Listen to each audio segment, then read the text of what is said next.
Tonight, the redistricting battle at the state capitol is turning personal, with each side accusing the other of lies and corruption. Several Republican lawmakers are now calling on the federal government to investigate allegations that some Democrats took part in unethical backroom deals to draw maps in their favor.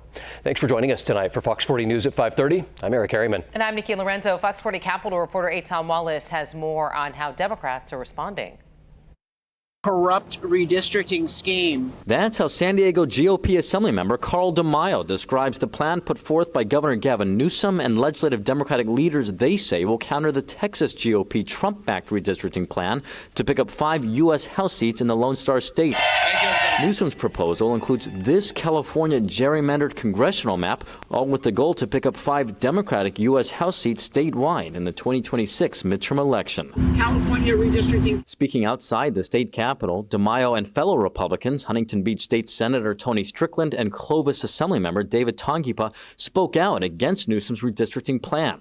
They say they already were opposed to it because it will temporarily pause the state's independent Citizens Redistricting Commission through 2030. But on top of that, they're now accusing legislative Democrats of taking part in secret negotiations over the newly proposed map. Everything in this building on redistricting has happened behind closed doors with no public oversight. Their claims include allegations some legislative Democratic leaders agreed to support Newsom's redistricting plan only if the new congressional districts would be drawn in such a way to help those same Democrats run for Congress and win, an action this group believes constitutes an illegal and unethical quid pro quo amounting to vote trading. We don't want vote trading. We don't want corruption. We don't want bribery. We don't want quid pro quo. Now they've sent this letter to U.S. Attorney General Pam Bondi and 5 U.S. attorneys in California, calling on them to formally investigate the allegations. Mr. Tongipa, you are out of order. It comes after a heated Elections Committee hearing Wednesday when Democratic leaders would not name names as to who's behind the map-making process.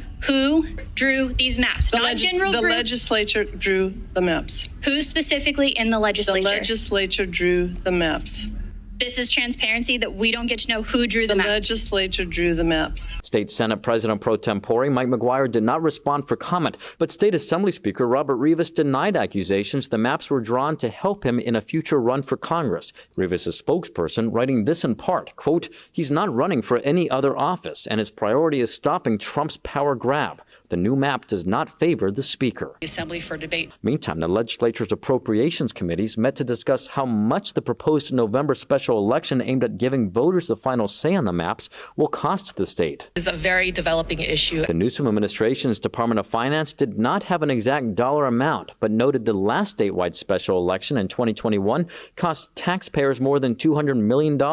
Republicans arguing that's too costly for the state already facing a budget deficit. How can we say that we are fiscally responsible and taking care of those dollars? Democrats responding. The cost to our democracy is what we are talking about right now. We will not stop fighting in California. And the State Assembly and State Senate are scheduled to take a final vote on the redistricting plan on Thursday. At the state capitol, covering local news that matters, Eitan Wallace, Fox 40 News.